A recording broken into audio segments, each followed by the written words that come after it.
Well, thank you everyone for joining us for our final MPRINT webinar series of 2023. Hope everyone is having a wonderful holiday season. Today, I'm pleased to introduce Dr. Tamorah Lewis. Tamorah received her MD and PhD both from Johns Hopkins University School of Medicine and a PhD in the School of Public Health.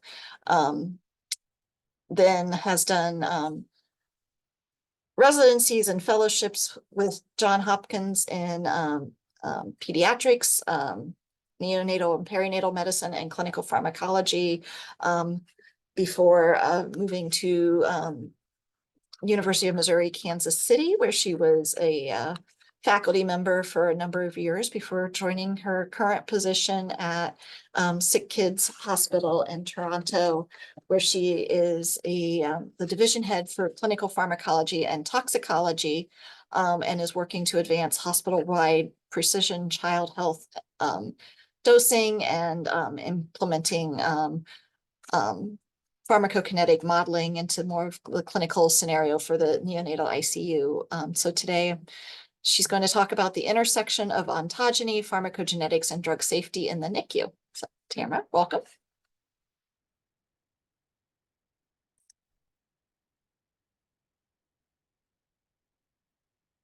All right, you see your slides, but you're still muted. So, all right, wonderful. Can you see my first slide? Yep, we do. Thank you. Okay, thanks so much, Sarah, for the introduction. And thank you for the organizers of the MPRINT webinar for the invitation to speak today. I know it's close to the holidays, so I appreciate everybody who is attending today, and hopefully we'll have especially some trainees watch in the future online. So as mentioned, my name is Tamorah Lewis, and I'm visiting with you virtually from the Hospital for Sick Children, otherwise known as SickKids in Toronto, Ontario. Sarah, did my slide advance okay? Yes, it looks good. Okay, great. So because I know that some folks in the audience are not as familiar with neonatal and perinatal medicine, and we have a mixed crowd of scientists and different types of trainees, I wanted to briefly ground us in the types of patients that I care for as a neonatologist and the subjects of my research program in clinical pharmacology.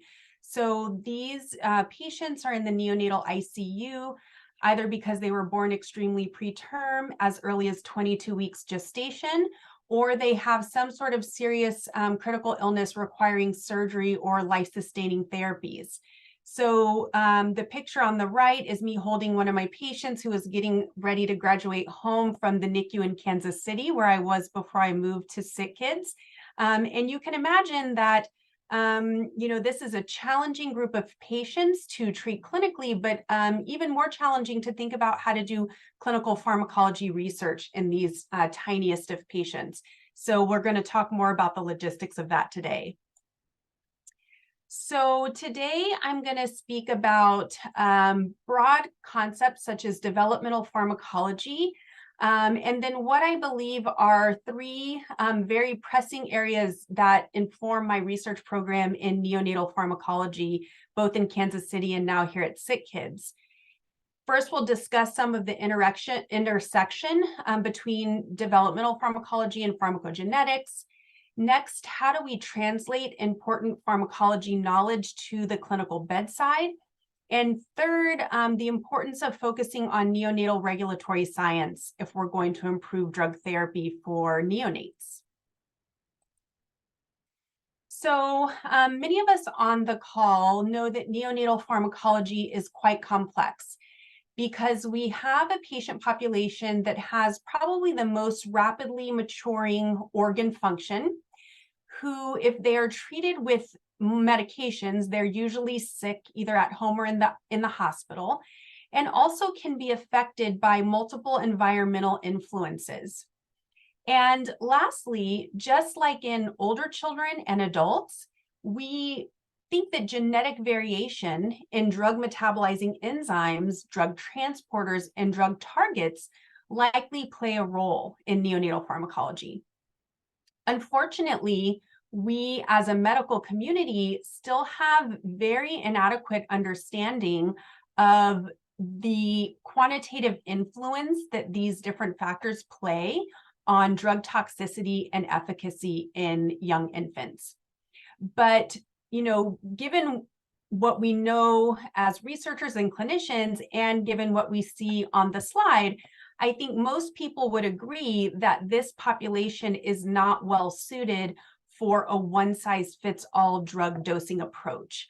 And so neonates may be a population where it is uniquely important to think more about variation in pharmacology, variation in pharmacokinetics and pharmacodynamics, and precision medicine. So, you know, we've made a lot of advances in pharmacology knowledge in neonates in the last, 1 or 2 decades. So with advanced sciences such as transcriptomics and proteomics, we now have a really detailed understanding of the developmental profile of important pathways for drug pharmacokinetics. So this example figure is from a review article and shows how different cytochrome P450 enzymes mature at different rates. And these data in this figure are expressed as a % of adult values. And you can see that important drug metabolizing enzymes like the CYP2C8-9 family that metabolize common NICU drugs such as nonsteroidals and antiepileptics, and CYP2D6, which metabolizes many analgesics commonly used in the NICU. These enzymes show very low levels near the time of birth, and gene expression increases before protein and enzyme activity increase. And what's really interesting is that these data in the beginning were based on very few kind of sparse samples, but over time, as tissue banks have grown, we have been able to really fortify our understanding of the ontogeny of these drug metabolizing enzymes. In a more recent study of UGT enzyme proteomics, you can see here on the figure in the left that the relative abundance of different UGT enzymes changes with development, with UGT2B15 being the most abundant in the first few days of life. And this figure from the paper by Bott et al. Shows the protein content in liver microsomes from varying different pediatric ages.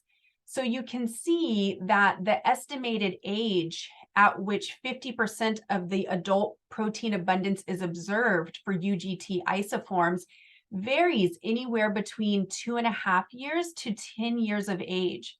So similar to the cytochrome P450 enzymes, the UGT enzymes also develop at variable rates. And these data are really important for us to consider as neonatologists and pediatricians because important and commonly used drugs such as morphine and acetaminophen are cleared through these glucuronidation pathways. And so this sort of basic science work to really elucidate the ontogeny of these drug metabolizing enzymes is incredibly important to allow us to move towards more precise dosing for neonates and children. This classic figure shows clearance maturation expressed as a percentage of mature clearance or adult clearance for drugs for which glucuronidation plays a major role in drug biotransformation. And what you can see is that some of these profiles are very closely aligned with GFR, or the development of the glomerular filtration rate. And these include morphine, acetaminophen, and dexmedetomidine. In contrast, you can see that drugs in which the cytochrome P450 enzymes also play a significant role, such as propofol on the left, you have a faster maturation profile than what you would expect from glucuronide conjugation alone. So this is a really wonderful article that compares the maturation profile of different drugs that are primarily metabolized through different pathways.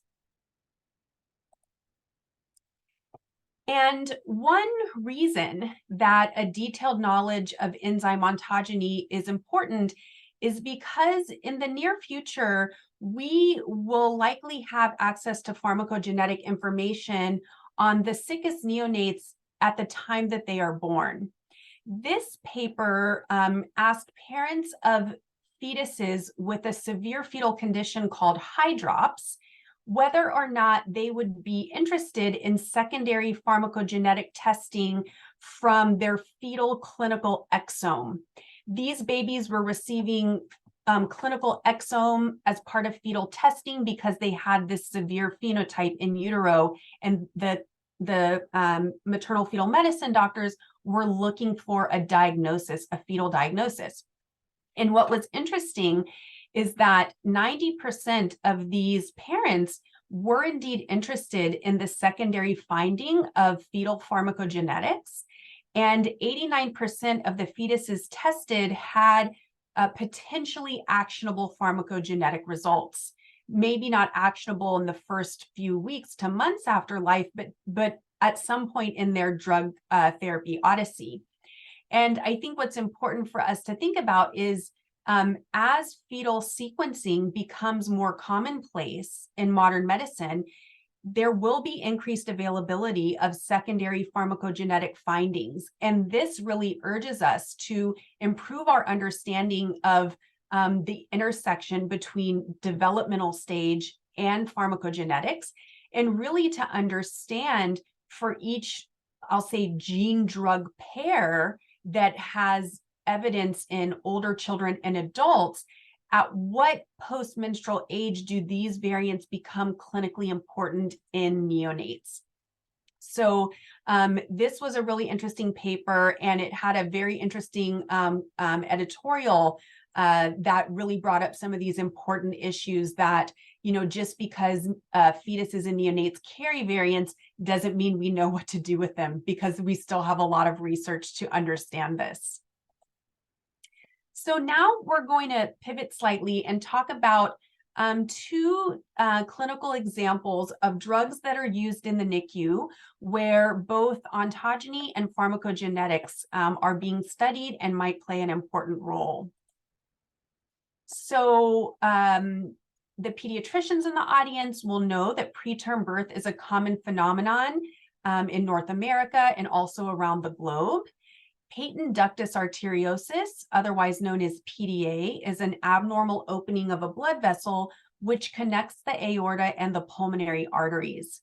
This ductus arteriosus is absolutely critical for normal hemodynamic function in utero, but the hope is that the ductus closes within 7 to 14 days after birth.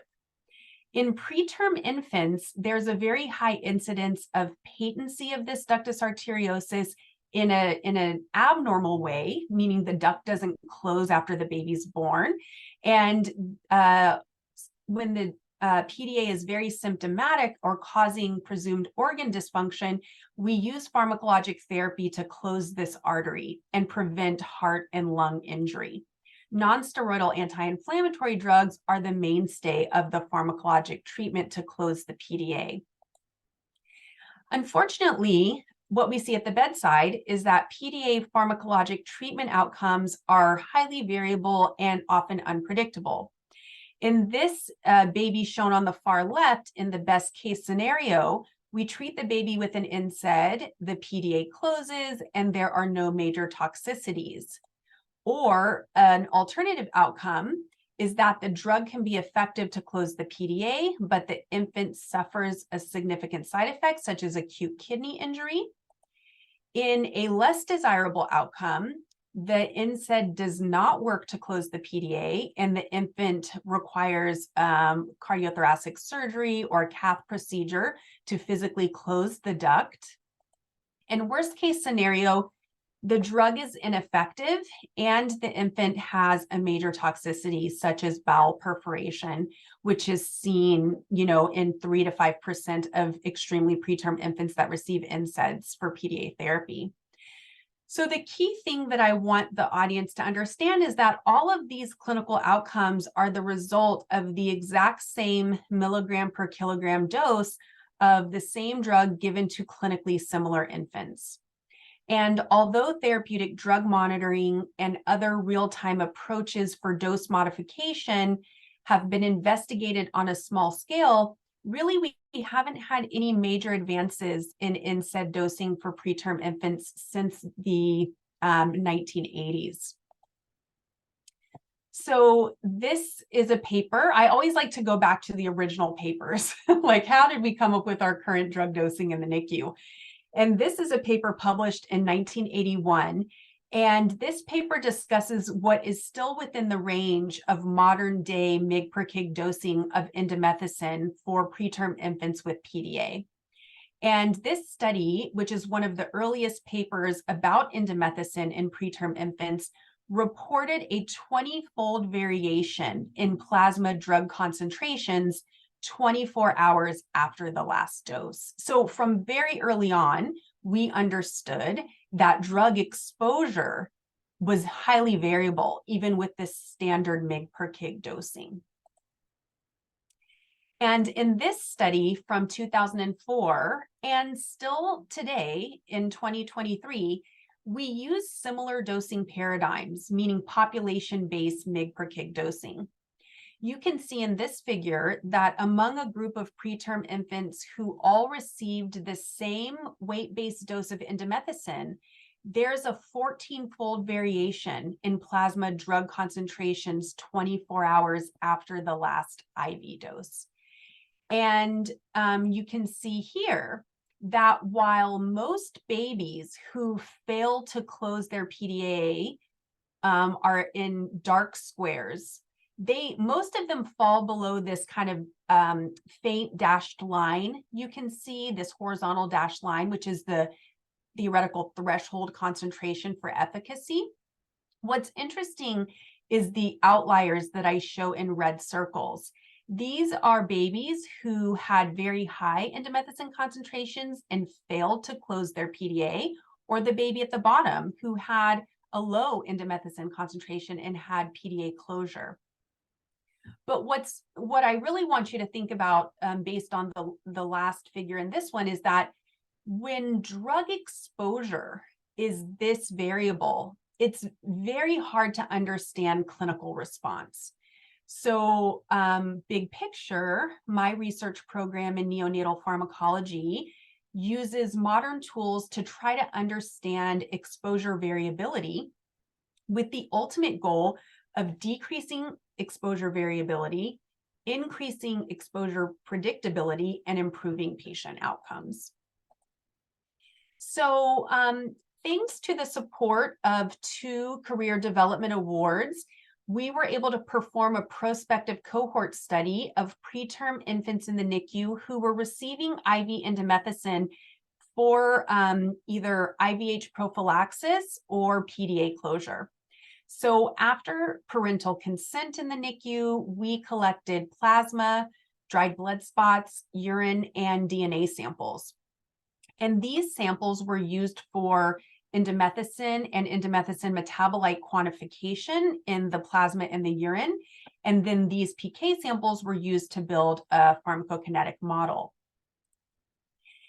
Many of us know that in traditional adult pharmacokinetic studies, we have the luxury of dense sampling that we can do over a single dosing period in just a few adult patients that can describe the pharmacokinetic curve. So this kind of classic pharmacokinetic approach. But in neonates and young infants, they have a very, very limited circulating blood volume. So we have to use a different approach to describe drug pharmacokinetics.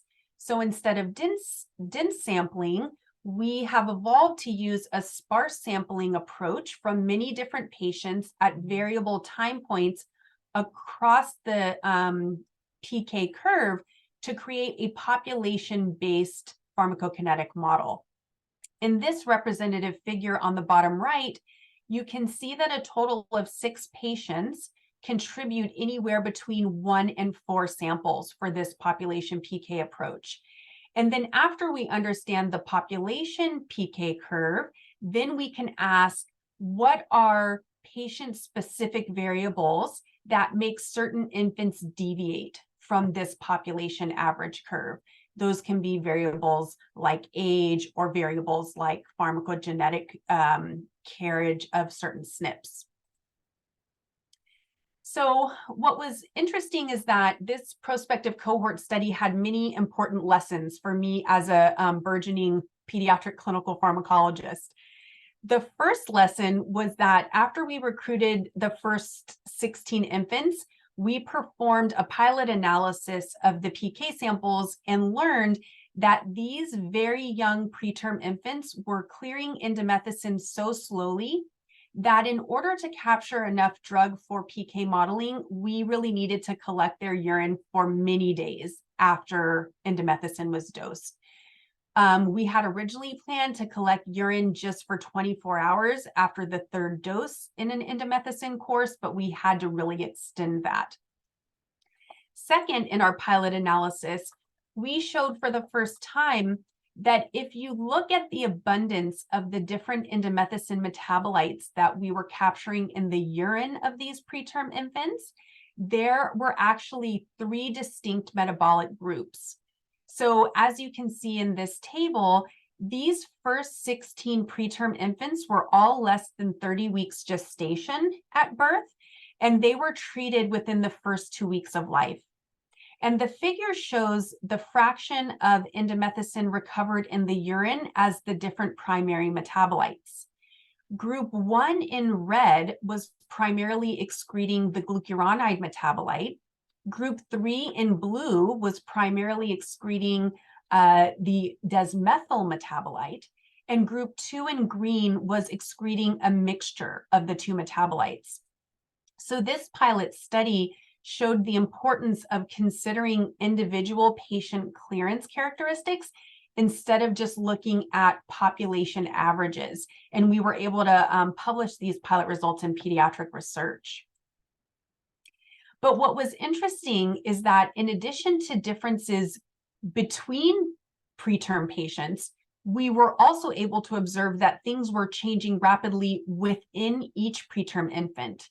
So this figure shows the change in urine recovery of indomethacin metabolites over days for 3 individual infants, each one representing one of the metabolic groups. And what you can see is that if we monitor the urine for 7 days after the last dose of indomethacin, the relative contribution of various pathways was changing over time. And if we look at the recovery of metabolites for only 24 hours after the last dose, which is what I had originally planned, or what's done in most pharmacokinetic studies, you can see that you can't really distinguish these 3 different metabolic groups. These metabolic groups are only revealed after you collect the urine for many days. And so when we're analyzing plasma and dried blood spots for these same infants, we have to think about, are there distinct metabolic groups that can cause infants to deviate from the population PK curve? The second result is that not only do individual plasma concentrations vary with standard mg per kg dosing, but overall drug exposure varies. So for infants where we had the most dense PK sampling and we could calculate a curve and an AUC, we found that in our cohort of clinically homogeneous preterm infants between 22 and 29 weeks gestation, there was a nearly 6-fold variation in AUC from 0 to 96 hours with population-based dosing. What you can also see here is that gestational age did not correlate closely with AUC, so we knew that there were going to be other important variables that would predict indomethacin clearance. So for the result number 3, we were able to create a population pharmacokinetic model to describe indomethacin disposition. This was done in collaboration with the pharmacometric group at the University of Buffalo, specifically Wojciech Krasansky. The figure on the left displays the conceptual PK model that included both hepatic and renal clearance, since we had very rich plasma, dried blood spot, and urine data. And the table on the right displays the demographics of the model development cohort and a separate model validation cohort. The median age at indomethacin treatment start was less than 1 day old, because many of these infants received IV indomethacin for intraventricular hemorrhage prophylaxis. And the median gestational age was around 26 weeks. There are 5 key drug metabolizing enzymes for indomethacin that are all known to carry potentially functionally significant genetic variants. But because of the limited sample size, we chose to dichotomize the genetic variation in these drug metabolizing enzymes to homozygous wild type versus other. So we built the population pharmacokinetic model in 2 steps, as is traditionally done. In step 1, we fit all the PK samples to a base model in order to understand the population typical values for clearance and volume of distribution. And in step 2, we used forward and backward regression modeling to test for significance of different patient-specific covariates. And in the end, we keep only the covariates that explain a significant portion of the population variability. And on the right are examples of both different developmental variables and genetic variables that were tested. After step 2, it was concluded that postnatal age and CYP2C9 genotype both significantly influence indomethacin clearance in this population. And what we found is that infants with the CYP2C9 star 1 genotype showed decreased renal clearance. This was a really unexpected finding, and the mechanism of this is not yet clear. But one thing that we postulate for a plausible mechanism is that indomethacin affects afferent renal blood flow via prostaglandin modulation. And so it may be that through kind of the physiology of how indomethacin works, it is affecting glomerular filtration rate. So as I mentioned, we compared the model estimated volume and clearance by genotype for the different drug metabolizing enzymes most responsible for indomethacin metabolism. And what you can see in the red box is that only cytochrome P452C9 showed a significant difference on renal clearance between wild type and non-wild type infants. So in this table, I've tried to display the pharmacokinetic results from my indomethacin cohort with 2 other prior published preterm cohorts, and on the far right are typical adult values. So what was important is that the cohort we recruited in Kansas City was the most preterm and the smallest to have been studied.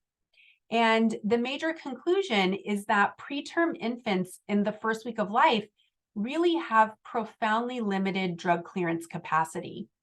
And it follows that weight-based dosing that does not account for development or genetics may lead to highly variable toxic drug exposures.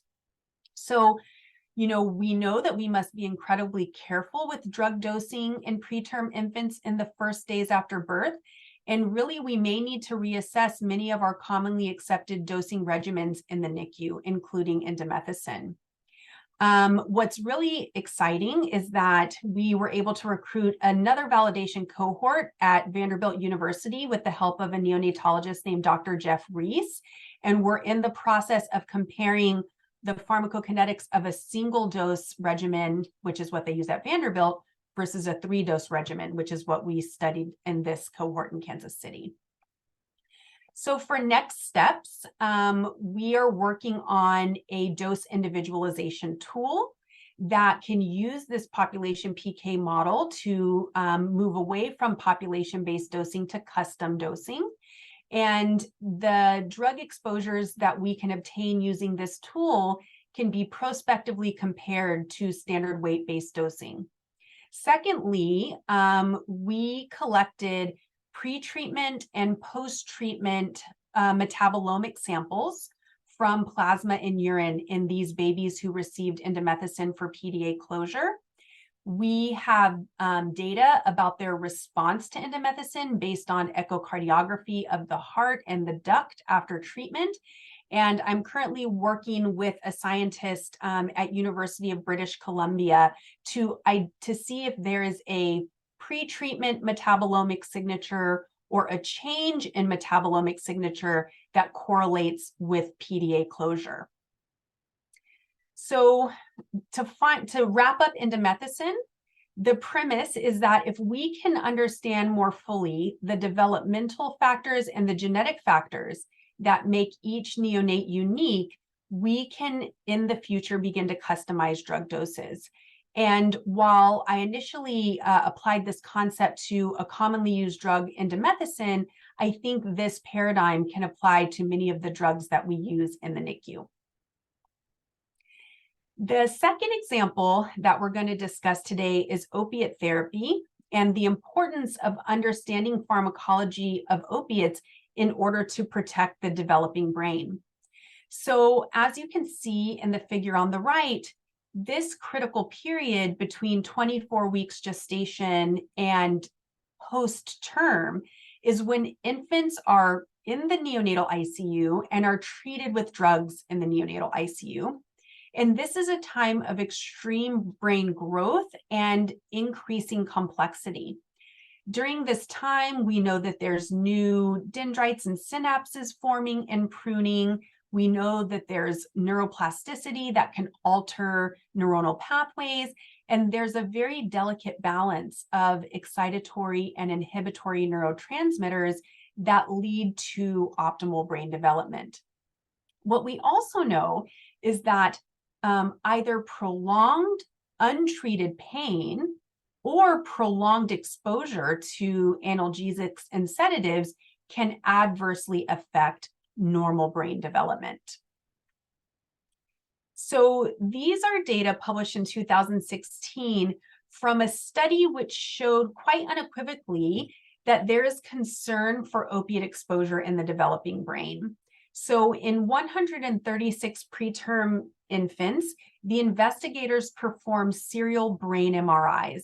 And what they showed is that the cumulative morphine dose that the infant received during their stay in the NICU was associated with smaller cerebellar volume, even after adjusting for multiple clinical confounders. They also found that greater morphine exposure was associated with poor developmental outcomes and slower brain growth overall. So given these data and other similar studies that have showed opiate toxicity on the developing brain, I think opiates are an important class of drugs where we can think about optimized dosing. And we know from adult studies and studies in older children that genetic variation in drug metabolizing enzymes, transporters, and drug receptors have all been implicated in varying response to opiate medications. And these genetic variations are actually common in certain populations and can cause marked differences in the need for different opiate doses. So, as we developed increased awareness of opiate pharmacogenetics in pediatrics, it's going to be important to focus on the neonatal community because they often receive opiates in the NICU and the PICU. And it's also important that we incorporate these concepts into future pain treatment clinical trials in order to fully understand variability in opiate toxicity and efficacy in neonates. So this is a really good news story. At Cincinnati Children's, the pediatric pharmacology group did really extensive investigation on genetic variation and morphine exposure. So you can see on the left that morphine is metabolized in the liver, but in order for morphine to be metabolized, it has to be transported into the hepatocyte by OCT1. And what we know is that single nucleotide polymorphisms, or SNPs, in the OCT1 protein can create inactive alleles that can decrease the function of this transport protein. and increase the plasma concentrations of morphine. So people who have less active OCT1, as displayed in the gray circles in this figure, have lower morphine clearance and higher plasma morphine concentrations, even when they're given the same morphine dose. And what they did at Cincinnati Children is they looked at 85 preterm and full-term neonates to assess the effect of OCT1 genetics on morphine clearance. So in this cohort of neonates, the figure on the left shows what many neonatologists already know, namely that morphine clearance increases with advancing age. So on average, a full-term or a post-term neonate metabolizes morphine more quickly than a preterm neonate. But what's really exciting is this figure on the right, which shows that in addition to morphine clearance increasing with age, it varies by OCT1 genotype. So infants who were homozygous for the variant allele, although they're relatively infrequent, as shown in the light gray, have decreased morphine clearance compared to those who are homozygous wild type. And you can imagine that these infants who carry OCT1 variants would be at especially high risk for brain injury with traditional morphine dosing. Tramadol is an opiate that is also used in NICUs more in Europe than in the United States or Canada. And tramadol is metabolized by CYP2D6. And in this study from Europe, which is led by Dr. Allegart, who I think is on the call today, preterm infants who received tramadol were genotyped at CYP2D6 and were given a CYP2D6 activity score anywhere from 0.5 to 2 based on their predicted genotype-phenotype correlation. The infants in this study had parent tramadol and metabolite ratios measured. And the ratio of drug metabolite is shown on the y-axis, with higher numbers meaning less tramadol metabolism. And what was a great and interesting result of this study is that even among infants who have the same metabolic activity score on the x-axis, gestational age influenced tramadol metabolism. The X's represent preterm infants less than 37 weeks who have limited metabolic capacity compared to the post-term infants greater than 41 weeks in the open circles. And this is plasma data that show a similar result, but now the x-axis in this figure on the right is postmenstrual age, and the infants are separated by their genetic metabolic capacity. And so I want you to just focus on the infants that are in this green rectangle who are all exactly 40 weeks postmenstrual age. And what you can see is that at 40 weeks postmenstrual age, those with the CYP2D6 activity score of 2 had higher tramadol metabolism than those with a score of 1. So this was a really great study that showed both development and genetic variability are important for tramadol exposure and tramadol metabolism. This is a study that looked at preterm infants who received a single dose of opiate for elective intubation. So after the babies received a dose of opiate, the researchers monitored the babies closely to see how long they remained asleep and pain-free before they woke up, got angry, and needed a second analgesic dose. And what you can see in the survival plots is that they found that an enzyme that metabolizes endogenous neurotransmitters called COMT modifies the analgesic response. So the vertical axis in this figure shows the percent of infants who remain pain-free after a single dose of opiate, and the horizontal axis is the time from drug dose. And so what they were able to show is that infants who carried SNPs in these two genes had varying lengths of pain-free time after a single dose of opiate.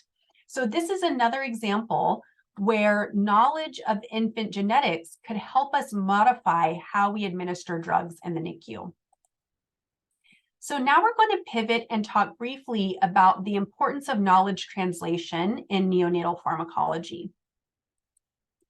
So what we know is that in the past 10 to 15 years, there's really been an explosion of neonatal pharmacokinetic studies. I just showed you quite a few in the past part of this talk. This is a screenshot of a recent PubMed search showing that there were 143 neonatal pharmacokinetic articles published in 2021 alone.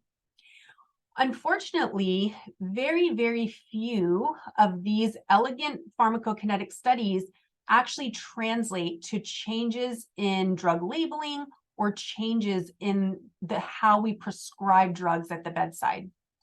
And this gap in translation really limits the impact of our pharmacokinetic studies, which are mostly published in pharmacology journals.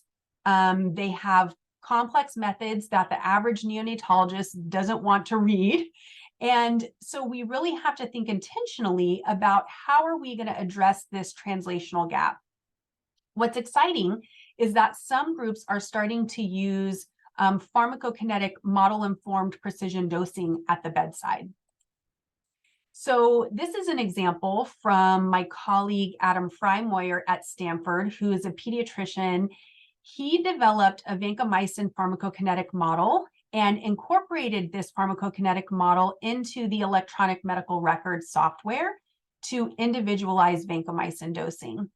So this project was relatively low-hanging fruit because for many antimicrobials, we have a very clear drug exposure target. We know exactly what we need the concentration in the plasma to be. And we also know that for vancomycin, many infants do not achieve their target levels through traditional population mg per kg dosing.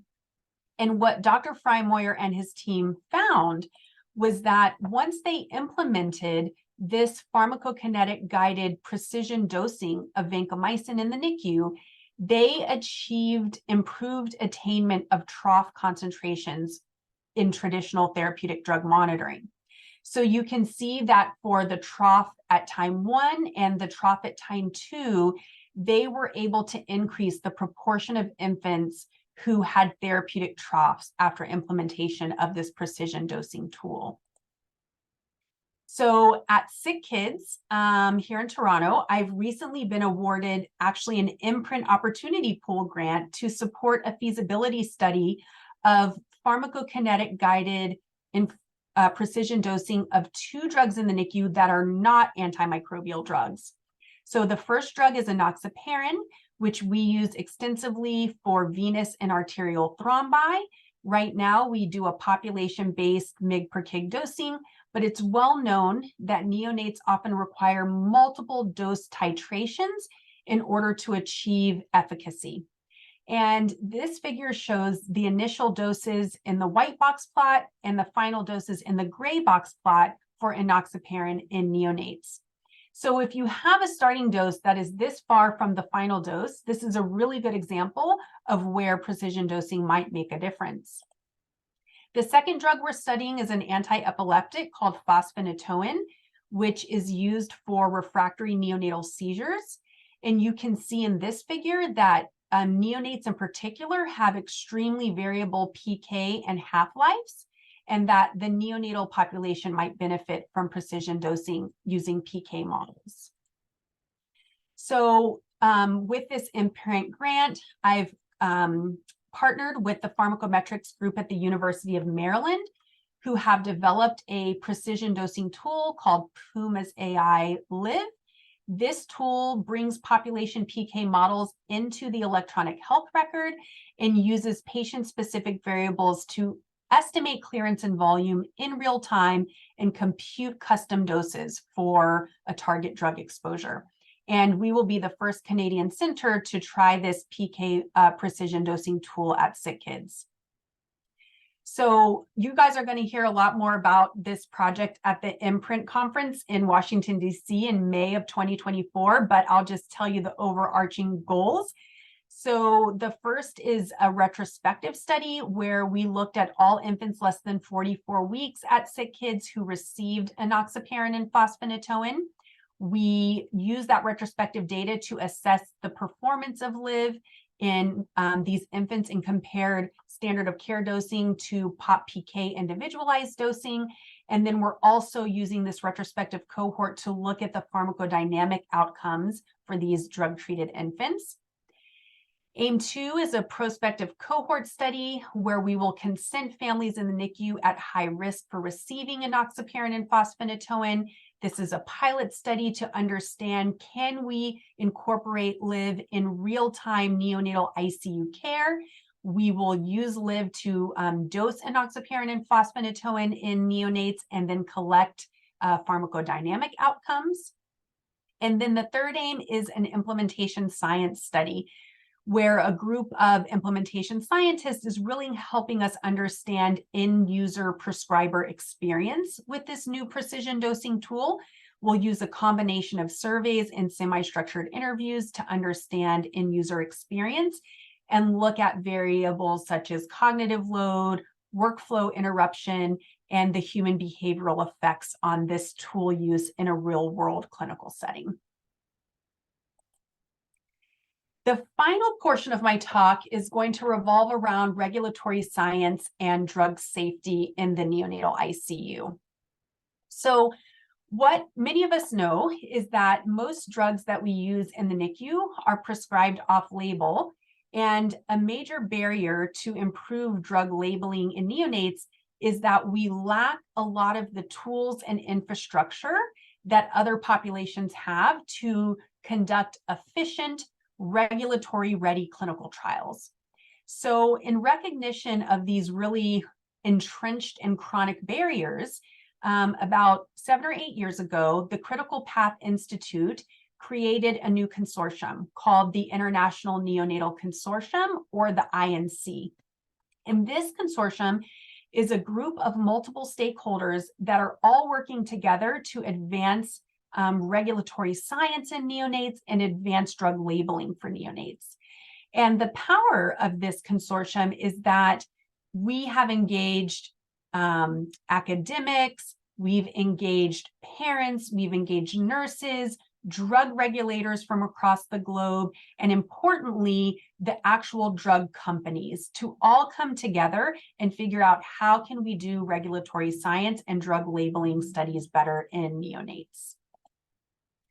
So one major barrier to clinical trial documentation and clinical trial completion in very sick neonates in the hospital is that we didn't have the ability to rate adverse events in the noise of complex NICU care. So historically, we've used adverse event severity scales that were developed in adults. We tried to use them in NICU trials, and they were not a good fit for this complex population because in neonates, there are many unique types of adverse events. So to address this barrier to research and drug labeling, the INC created a neonatal adverse event severity scale. This was first published in 2019. And this figure on the left shows the generic scale that can be used for any adverse event at the top. And then this tool is really fantastic because it actually has multiple specific scales for different neonatal adverse events. So the bottom panel of this figure shows the adverse event scale for apnea, which is a common AE that we see in the NICU. In this tool, in the original version, there were over 30 specific adverse event tables created. But in order for this tool to be widely adopted, we had to do validation studies. So there were 2 different validation studies. I was fortunate to lead the retrospective validation of this NAESS tool. And in order to validate the new adverse event severity scale, we used an existing randomized control trial data set that was already collected in this paper shown on the right of the slide. So after we obtained agreement with the trial sponsor and the trial PIs at the different sites, we were able to obtain the original real-world adverse event case report forms. These forms were redacted and used for the purposes of the validation study. And what we did is we measured the inter-rater reliability using this new adverse event scoring tool with diverse types of AE raters that function in neonatal clinical research. So this is an example of one of the serious adverse event forms that was captured during the original clinical trial. And then we took the time to redact these forms and distribute them to the reviewers that were part of the study. And similar to what is done in real-world clinical trials, the reviewers had to synthesize this data in this case report form into a single adverse event severity score, which is what's done in regulatory trials. So as part of this validation study, we had 12 reviewers, and these are the demographics of the 12 reviewers from the study. We had a mix of different research personnel, including principal investigators, research coordinators, regulatory reviewers, and a few other types. And there was also a range of clinical experience and a range of work environments in these reviewers. And what we found is that the new adverse event scoring tool performed on par with other similar scoring tools in the literature, with an intra-class correlation of 0.63. What we also found was that the interclass correlation was higher among serious adverse events, which we presume is because there's a lot more richness of primary data for the reviewers in serious adverse events. What we also found is that there are two types of tables in the original tool: the generic table that can be used for any AE, and the AE specific tables like the one I showed you for apnea on the prior slide. And what we found is that the use of the different tables by the reviewers was unexpected. They didn't use the tool the way we would have expected them to. So for example, in the cases of pneumonia, tracheitis, or UTI, there was no AE specific table. And so we expected them to use the generic table, but instead the reviewers used culture positive sepsis or culture negative sepsis tables. In addition, there was no AE specific table for PDA, but instead of using the generic table as we expected, the reviewers used the tables for respiratory insufficiency or edema. But what's important is that these data from the retrospective validation helped us design a prospective validation study. And so for the prospective validation, we had 4 clinical sites from around the globe. We collected in a prospective fashion adverse events from infants in the NICU. They were independently scored by reviewers at each site. And to our delight, in the meantime, while all this was happening, the recent FDA guidance about pharmacology principles for neonatal studies actually mentioned this new scoring tool. And we also know that pediatric members at the FDA have mentioned the use of this tool to multiple drug development programs. So in our prospective study, we had phase 1, where the reviewers at the 4 sites used a non-neonate specific tool to score adverse events. After the first phase, we had a training phase where the reviewers at the 4 sites received training on the new AE scoring tool. And then in phase 2, we prospectively collected more adverse events, and the reviewers used the new tool. And the hope was that we would show that inter-rater reliability was improved in phase 2 as compared to phase 1. And we recently published the prospective validation study in Frontiers in Pharmacology. In this study, we were able to collect 120 adverse events in phase 1 and 120 AEs in phase 2. The intraclass correlation in phase 2 was 0.69, which was a modest but statistically significant improvement over phase 1. And what was really important is that the interclass correlation was higher for the adverse events that had specific tables with an ICC of 0.8. And what we are going to do moving forward is based on the better performance when reviewers use the AE specific tables, we at the INC plan to expand the number of AE specific tables that are covered in the tool so that we have the optimal inter-rater reliability for future clinical trials.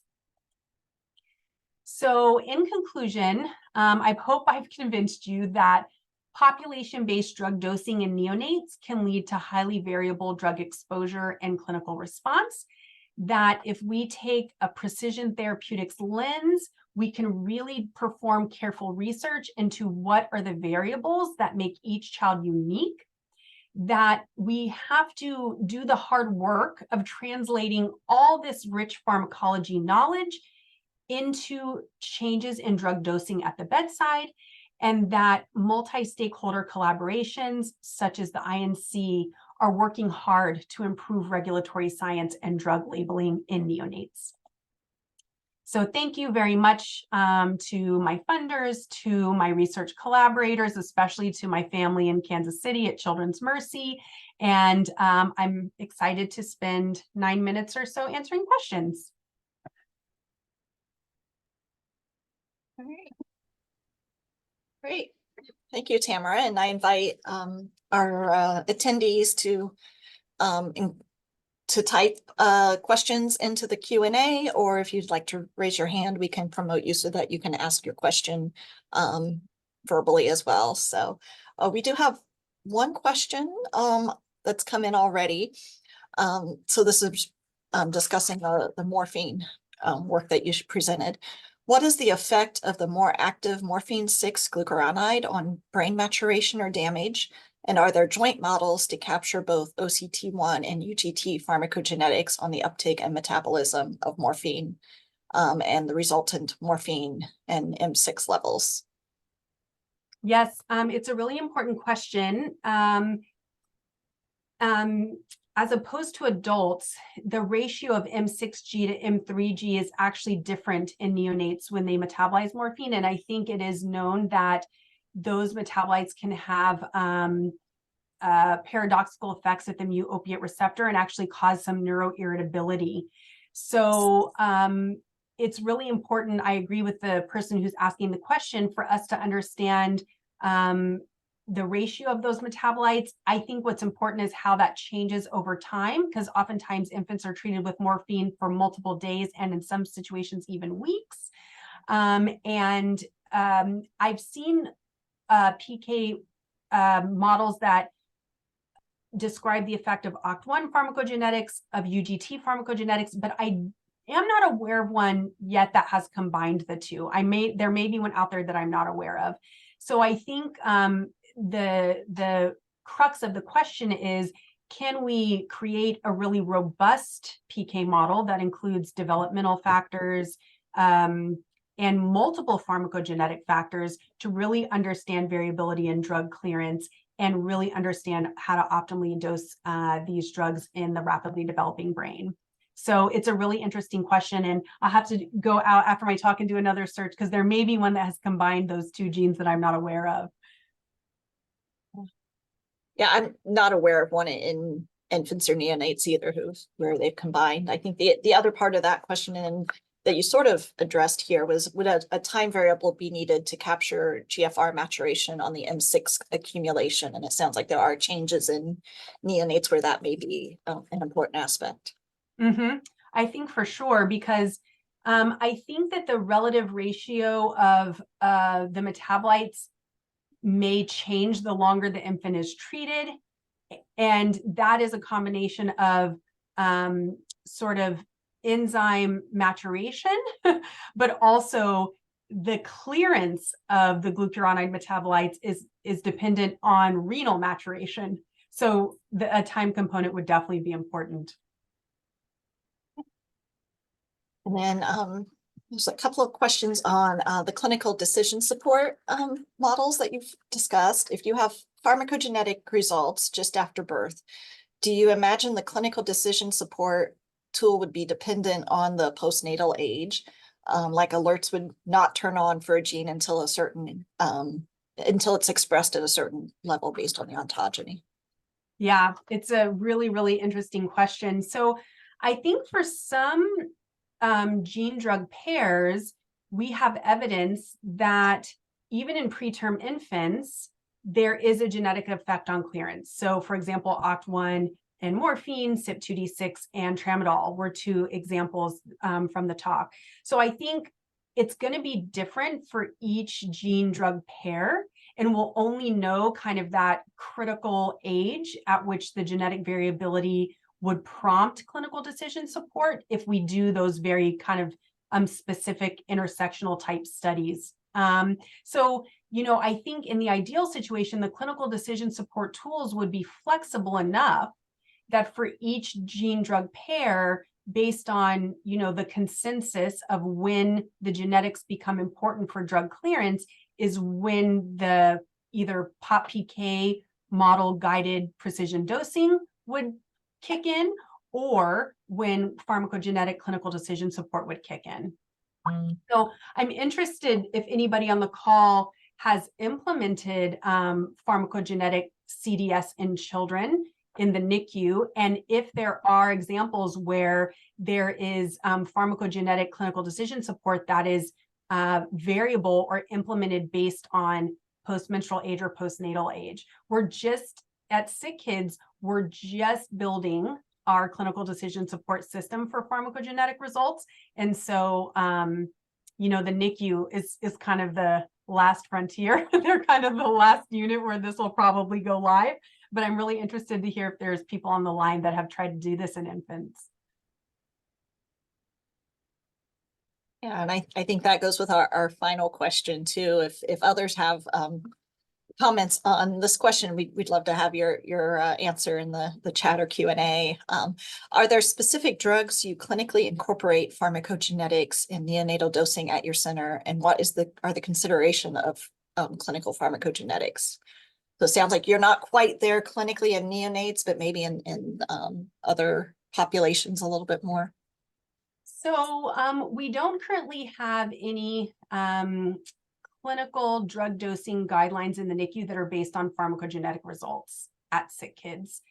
Actually, I'm not aware of any level 4 NICU that actually has implemented pharmacogenetic guided dosing clinically. It's all very much still in the research realm, even though there are some cases that I think are getting close to clinical implementation, such as opiate pharmacogenetics. And there are some places that are kind of trying to develop web-based tools or EHR-based tools that can incorporate pharmacogenetic information in drug dosing, but it's all still in the research realm. So, but one example I can give where we used pharmacogenetics to guide drug dosing in an infant recently was a patient with complex congenital heart disease who had multiple stents placed and ended up going on clopidogrel as an antiplatelet therapy. And we know that pharmacogenetic variation can decide whether or not clopidogrel can be activated from a probe drug to its active form, and that folks that carry variants into CYP2C19 cannot create the active form and the functional form of clopidogrel. So he was probably about 3 months old, started on clopidogrel. The PICU in the cardiac ICU knew about this gene drug interaction and ordered pharmacogenetic testing, and the baby actually could not biotransform clopidogrel into the active form based on his pharmacogenetics. So that was a case where we talked to the cardiology team and they switched him off that drug and put him on a different agent. So they're kind of one-offs, I would say, at this point in the youngest patient populations. But as we develop more research, I hope that we'll be able to actually move some of these gene drug pairs from the research realm into clinical implementation in the NICU in the near future. Great. And we're at the top of the hour, so I'd like to take this opportunity to thank Dr. Lewis for a wonderful presentation. And hopefully in the next few years, we'll make some more forward progress in understanding the intersection of ontogeny and pharmacogenomics and moving them further into the clinic as well. So thank you. Have a good afternoon. Thank you.